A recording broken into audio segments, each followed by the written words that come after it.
할렐루야. 4월 마지막 주 하나님께 예배한 우리 모두에게 부활의 또 소망과 성령의 충만으로 가득하시게 간절히 소망합니다. 여러분들 정말 참 잘 나오셨습니다. 오늘 나의 삶이 해피엔딩으로 이렇게 또 잘 마무리되는 그러한 은혜가 있기를 간절히 소망합니다. 요즘 코로나19로 인해서 비대면 예배도 있고 또 차를 타고 와서 넓은 또 주차장에 운동장에 차를 대고 또 예배를 드리기도 하죠. 세계 최초로 이 드라이브인 처치를 한 교회가 있습니다. 1955년 미국 캘리포니아에 있는 이 수정교회이죠.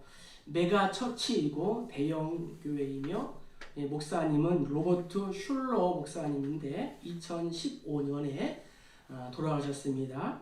당시 미국은 마이카 시대였습니다. FM 주파수에 맞춰서 차에서 내리지 않고 처음으로 차가 생겼는데 얼마나 차가 좋겠어요. 그래서 차 안에서 FM 주파수에 맞춰서 예배를 드렸습니다. 1977년 2,600만 달러를 들여서 유리가 1만 개로 뒤덮인 이 유리로 건물을 지었습니다. 근데 2010년에 빚을 갚지 못해가지고 법원에 파산 보호를 신청했습니다. 그래서 2011년도에 카톨릭인 오렌지 카운티 교구가 이 교회의 채무와 부동산 일체를 5,750만 달러에 인수했고 2013년도에 수정교회 건물에서 교인들은 마지막 예배를 드렸습니다. 이유가 무엇일까요? 가족 싸움으로 번진 이 리더십 분열은 교회 파산이라는 최악의 상황을 초래했습니다. 자녀가 세습했고 또 변화를 실패했고 관광 수입에 또 의존하여 또 교회가 부도가 났습니다. 특별히 이 수정교회에서 안타깝게 신천지 3개 대회가 열리기도 했고 복음주의적인 이 교회가 가톨릭 교회가 되었습니다. 자, 성경에는 의외로 인생에 실패하는 사람들이 등장합니다. 그 대표적인 예가 솔로몬입니다. 솔로몬은 누구나 잘 알고 있습니다. 하나님의 성전을 7년 만에 완공했고 자기가 사는 왕궁을 13년 만에 완성했습니다. 자신의 40년 재위 기간에 20년을 성전과 또 왕궁 건축물을 짓는 데에 사용했죠. 또한 솔로몬의 지혜는 이방 나라에까지 명성을 떨쳤습니다. 부귀와 영화로운 삶을 살았던 솔로몬은 그의 마지막 인생은 그리 아름답지 못하였다고 성경은 말씀합니다. 이유가 무엇일까요? 그는 수많은 후궁을 자기의 아내로 두었습니다. 그 후궁들이 이스라엘에 들어오면서 각자가 섬기는 신들을 가지고 왔습니다. 그리고 온 이스라엘에 우상을 퍼뜨렸고 훗날 그 우상으로 인하여 나라는 남북으로 나뉘게 되었습니다. 현대인들은 성공에 대한 강박관념을 가지고 있습니다. 또 인정을 받고 싶은 욕구를 가지고 있습니다. 그 정도면 성공했다고 생각하는 사람은 나름대로 그 자리를 지키려고 안간힘을 씁니다. 또한 자신이 실패했다고 느끼는 사람은 성공한 사람과 자신을 비교하여 좌절감에 빠집니다. 근본 원인은 성공과 실패 그 자체에 있는 것이 아니라 잘못된 성공관에 있다고 생각합니다. 본문에도 인생의 마무리에 정말 실패한 사람이 등장하는데 놀랍게도 그 사람은 기드온이었습니다. 우리 22절을 다 같이 한번 읽어보겠습니다. 그때 이스라엘 사람들이 기도원에게 이르되 당신이 우리를 미디안의 손에서 구원하셨으니 당신과 당신의 아들과 당신의 손자가 우리를 다스리소서 하는지라. 아멘. 먼저 에봇은 기드온과 그 집의 올무가 되었다라고 성경은 말씀하고 있습니다. 300명의 군사로 13만 5천 명이나 되는 미디안 군사를 물리친 기드온입니다. 그런데 성경은 그가 인생의 마지막에 실패를 했다고 말합니다. 도대체 기드온이 무엇에 실패를 했을까요? 미디안과의 전쟁이 끝나자 백성들이 기드온에게 와서 이렇게 요청합니다. 당신이 또 당신의 아들과 당신의 손자가 우리를 다스리소서 이렇게 말합니다. 한마디로 우리의 왕이 되어주세요. 당신과 당신의 집안은 그만한 대접을 받을 가치가 있습니다. 이렇게 말하는 거예요. 이때 기드온은 그들의 요청에 이렇게 대답합니다. 23절을 보세요. 내가 너희를 다스리지 아니하겠고 나의 아들도 너희를 다스리지 아니할 것이요 여호와께서 너희를 다스릴 것이라. 이 얼마나 아름다운 고백입니까? 나는 너희의 왕이 되지 않겠다. 오직 하나님만이 우리의 왕이시다. 그런데 그런 다음 백성들에게 한 가지 부탁을 합니다. 그것은 미디안 군인들에게서 빼앗은 이 귀고리를 달라고 한 것입니다. 당시 문화를 살펴보면 미디안 사람들은 남자들도 이 금 귀고리를 했습니다. 특별히 군인들, 용사들은 더 그랬습니다.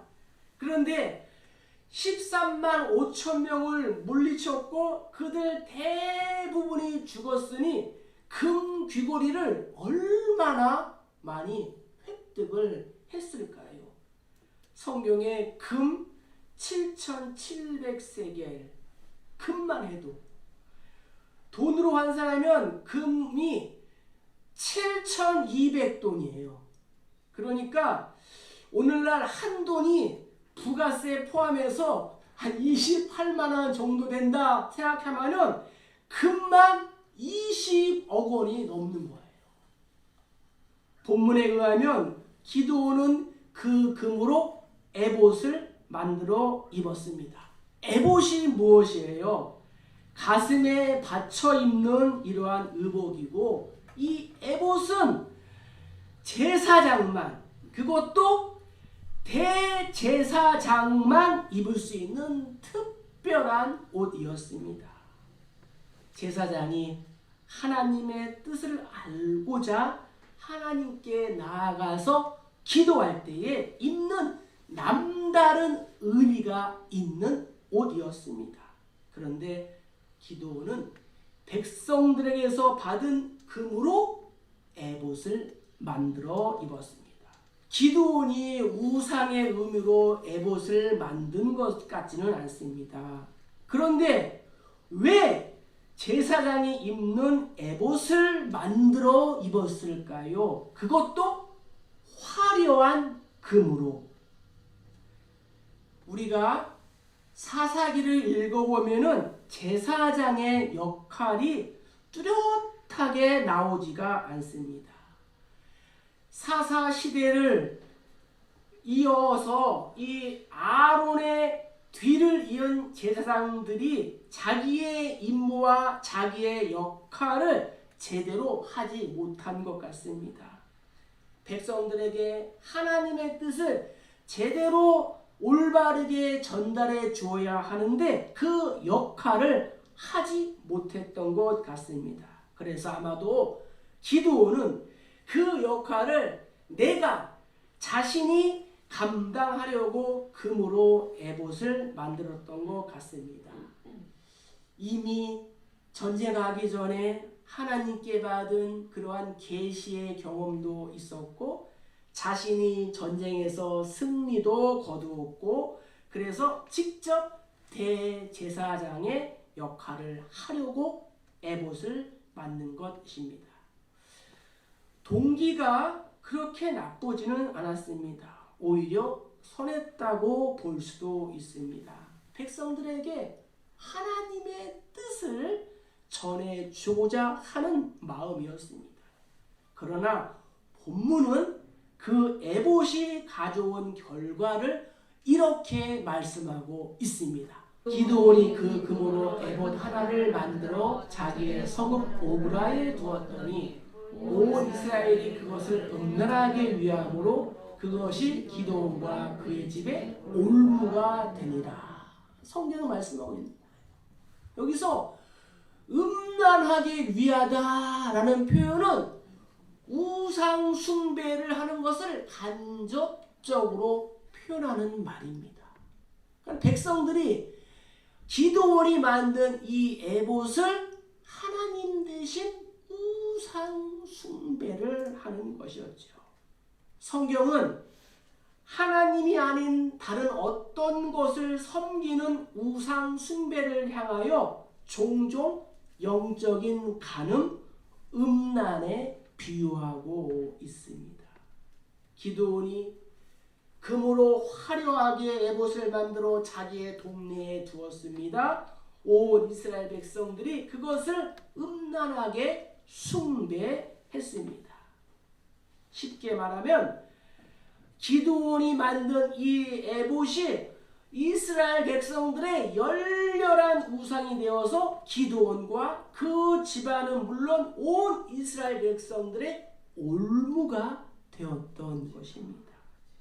결국 이 에봇을 우상으로 섬기던 이스라엘은 훗날 왕정시대와 분열 왕국 시대를 지나면서 하나님을 떠나 더 많은 우상을 섬기고 멸망에 처하게 되었습니다.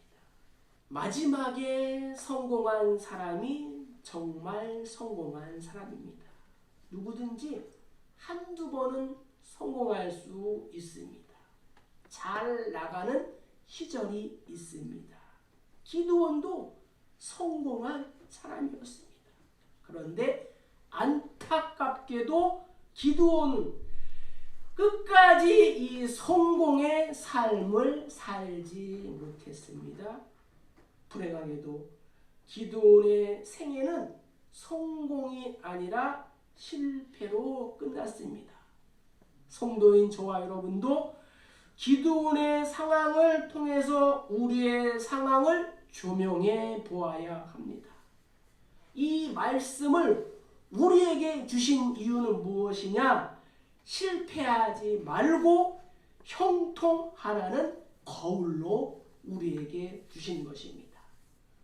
우상적인 요소를 제거하고 끝까지 하나님만을 성실하게 진실로 섬기는 우리 모두 다 되시기를 주님의 이름으로 간절히 축복합니다. 우리 30절과 31절을 한번 읽어보겠습니다. 기드온이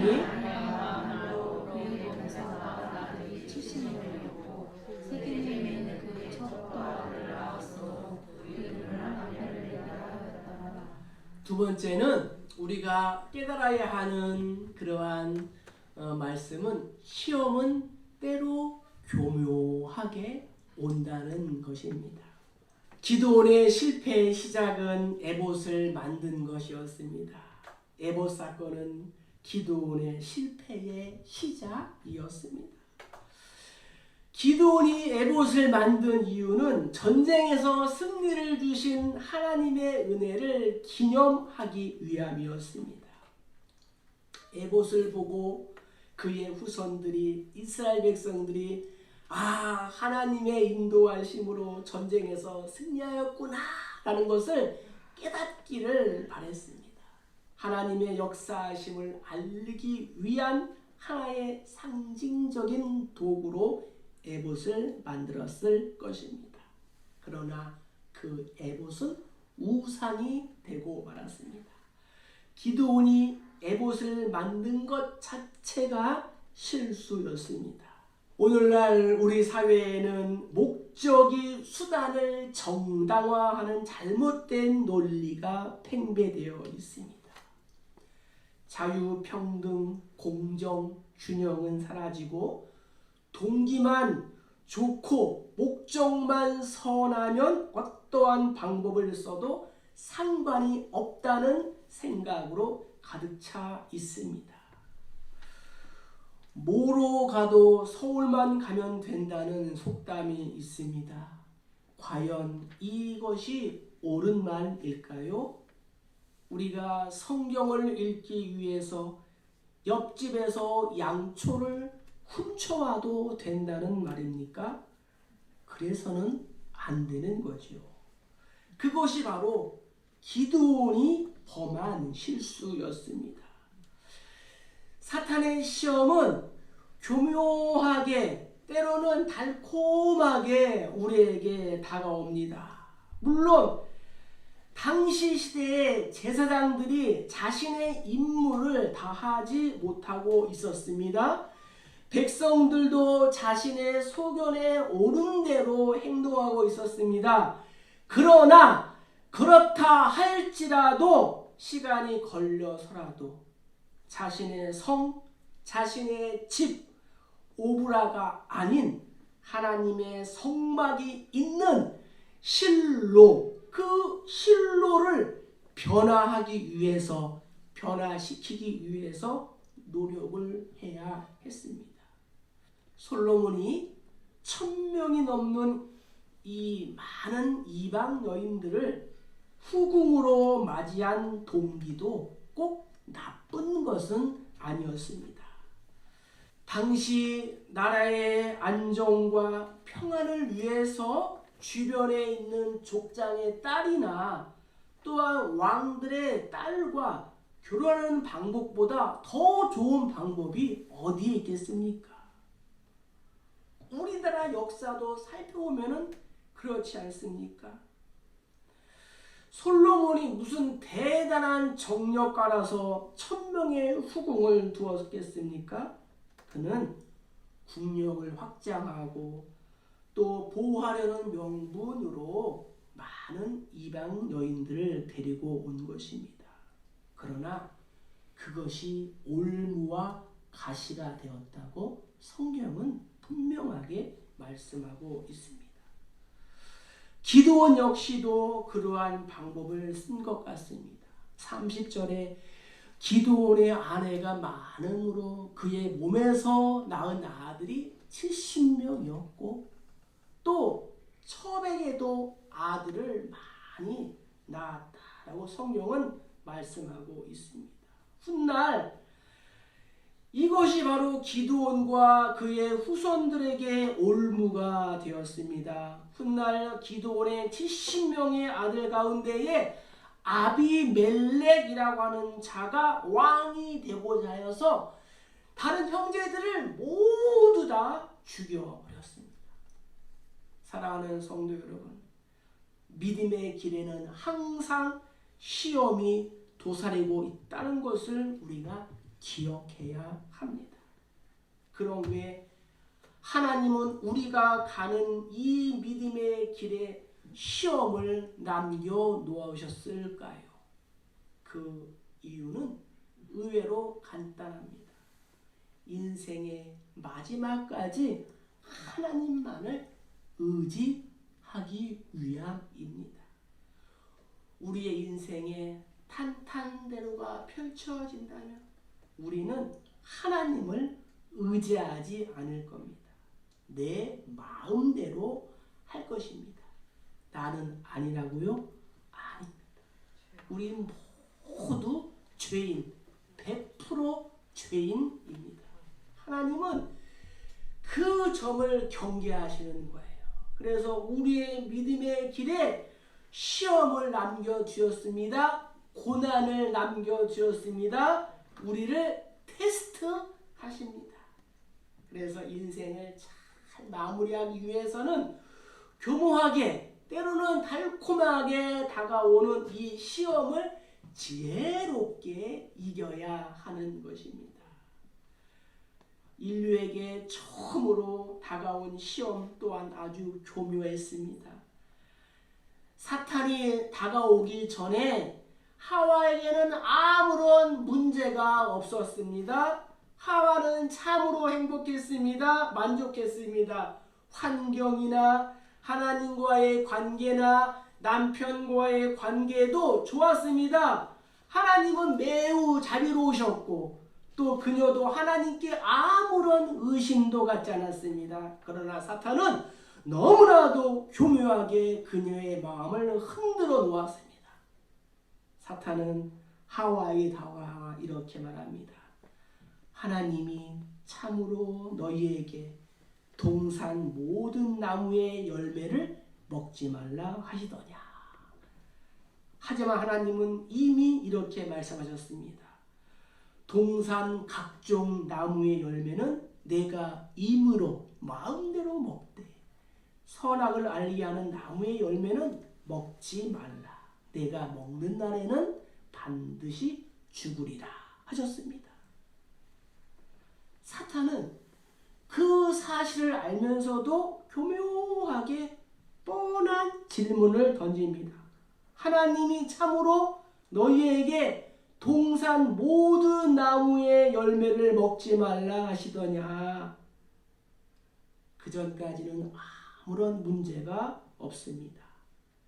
선악과만 빼고는 동산의 모든 실과를 먹을 수 있으니까요. 그런데 하와는 갑자기 서운한 마음이 들기 시작합니다. 그래서 사탄에게 말합니다. 동산 나무의 열매를 우리가 먹을 수 있으나 하나님은 분명 동산 각종 나무의 실과는 네가 임으로 먹되 마음대로 먹되 말씀하셨는데 하와는 그 말씀을 왜곡하기 시작합니다. 창세기 2장 16절 17절 한번 읽어볼까요? 여호와 하나님이 그 사람에게 명하여 이르시되 동산 각종 나무의 열매는 내가 입으로 먹되 선악을 알게 하는 나무의 열매는 먹지 말라. 내가 먹는 날에는 반드시 죽으리라 하시니라. 3장 3절이요. 동산 중앙에 있는 나무의 열매는 하나님의 말씀에 너희는 먹지도 말고 만지지도 말라. 너희가 죽을까 하노라 하셨느니라. 아멘. 하나님이 언제 만지지도 말라고 하신 말씀이 없어요. 하와에게 하나님은 참으로 매정한 분이 되고 말았습니다. 뱀이 여자에게 말합니다. 너희가 결코 죽지 아니하리라. 모든 일에는 단계가 있습니다. 하와의 마음을 이제 사탄이 얻었습니다. 사탄이 너희가 그것을 먹는 날에는 너희 눈이 밝아져 하나님과 같이 되어 선악을 알 줄 하나님이 아심이니라. 이렇게 말합니다. 우리에게 다가오는 이 시험은 그리 간단하지가 않습니다. 사탄은 그리 어리석지가 않습니다.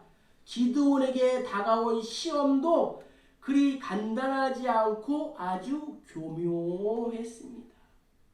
하나님은 신명기에서 왕은 아내와 말과 병거를 많이 두어서는 안 된다고 하셨습니다. 솔로몬도 이 하나님의 말씀을 분명히 알았지만 이 정도쯤이야 하고 타협을 했습니다. 기드온은 큰 공을 세웠는데 에봇이 올무가 되어 그 집안과 이스라엘이 멸망하고 말았습니다. 결국 기드온이 죽자 이스라엘 자손들이 바알을 자기들의 신으로 삼고 하나님을 기억하지도 않고 이 기드온 집안도 후대하지 않았다라고 성경은 기록하고 있습니다. 우리에게 다가오는 시험도 교묘하게 때로는 달콤하게 온다는 것을 기억하고 우리는 영적으로 항상 깨어 있어야 될 줄로 믿습니다.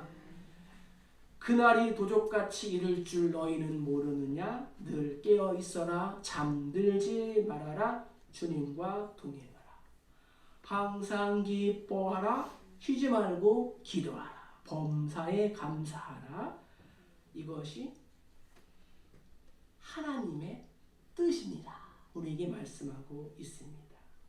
이제 우리 세 번째 34절과 35절을 읽어보겠습니다. 이스라엘 자손이 주의 모든 원수들의 손에서 자기들을 건져내신 여호와 자기들의 하나님을 기억하지 아니하며 또 여호와리라 하는 기도원이 이스라엘에 베푼 모든 은혜를 따라 그의 집을 후대하지 아니하였더라. 아멘. 마지막으로는 내 생각보다는 말씀을 우선순위해야 한다라고 성경은 말씀하고 있습니다. 내 인생이 해피엔딩으로 마무리하기 위해서는 항상 하나님의 말씀대로 살아야 합니다. 유명한 성경학자인 도널드 반 하우스라는 사람이 어느 날 알프스 언덕에서 휴양을 하다가 양떼를 충실하게 지키고 있는 개를 보았습니다. 그는 개를 보면서 하나님에 대한 자신의 이 충성을 뉘우쳤다고 일기에 기록을 했습니다. 나른한 오후에 양을 지키는 것이 그 개에게는 얼마나 힘들었을까요? 그 개도 뛰어놀고 싶었을 것입니다. 옆에서 노는 사슴을 따라가고 싶었을 것입니다. 잠시 양들을 버려두고 사슴을 따라간들 무슨 일이 있겠습니까? 늑대가 나타나는 것도 아닌데. 그런데 그 개는 꼼짝도 안 하고 주인이 부를 때까지 양떼를 지키고 있는 것입니다. 우리가 왜 실패를 하는지 아십니까?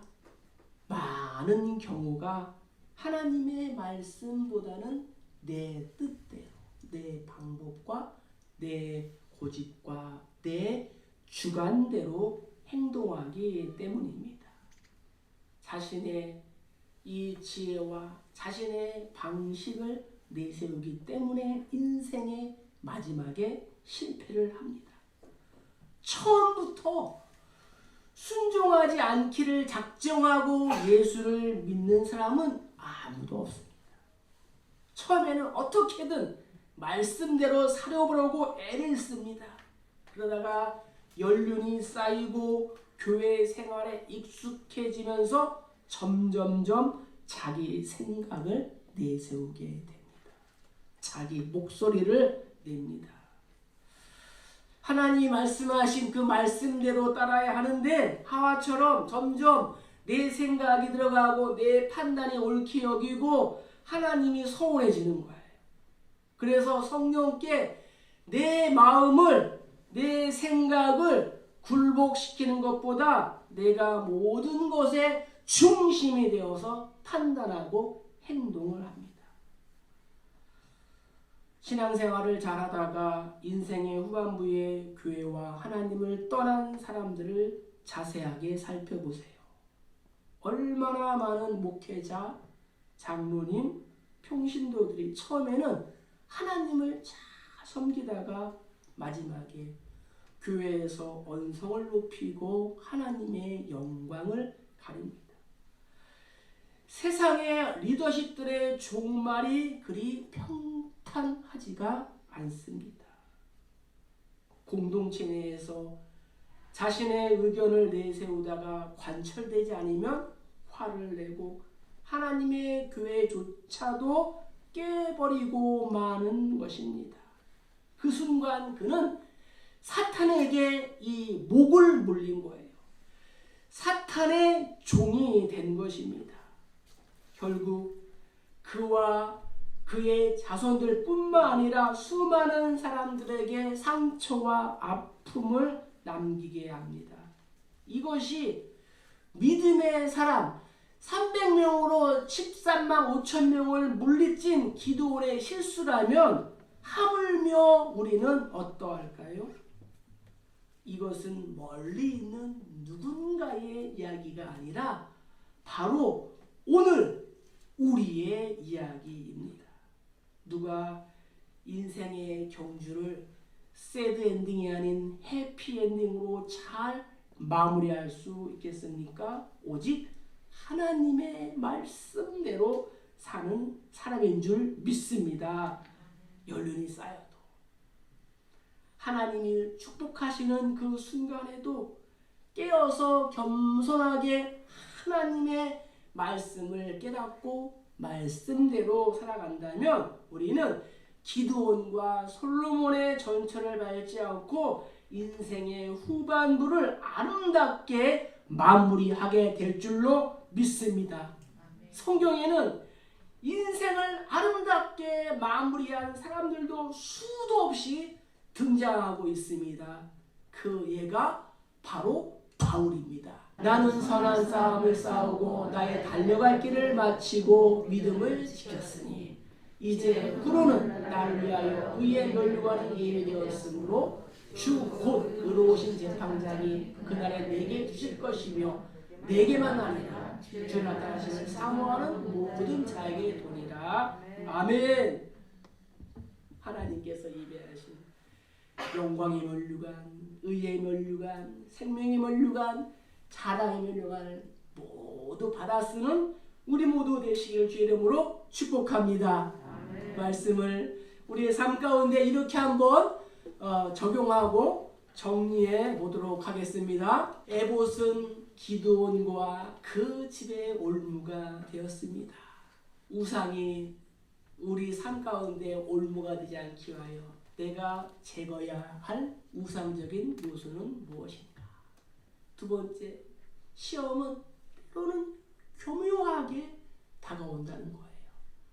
그렇기 위해 우리는 어떻게 해야 돼요? 영적으로 늘 깨어 있어야 한다. 마지막으로 내 생각보다는 말씀을 우선순위 해야 하는데 내가 적용해야 할 수 있는 것은 말씀보다, 기도보다, 성령보다 앞서지 않는 것입니다. 사랑하는 성도 여러분, 약점을 가진 자들도 하나님 나라를 위해 당연히 쓰임 받을 수가 있습니다. 기도원을 반면교사로 삼아서 나의 인생이, 우리의 후손의 인생이 해피엔딩이 되어야 할 줄로 믿습니다. 모두가 끝까지 믿음의 선한 싸움을 다 하는 이 인생의 경주를 하는 우리 모두 다 되시기를 주님의 이름으로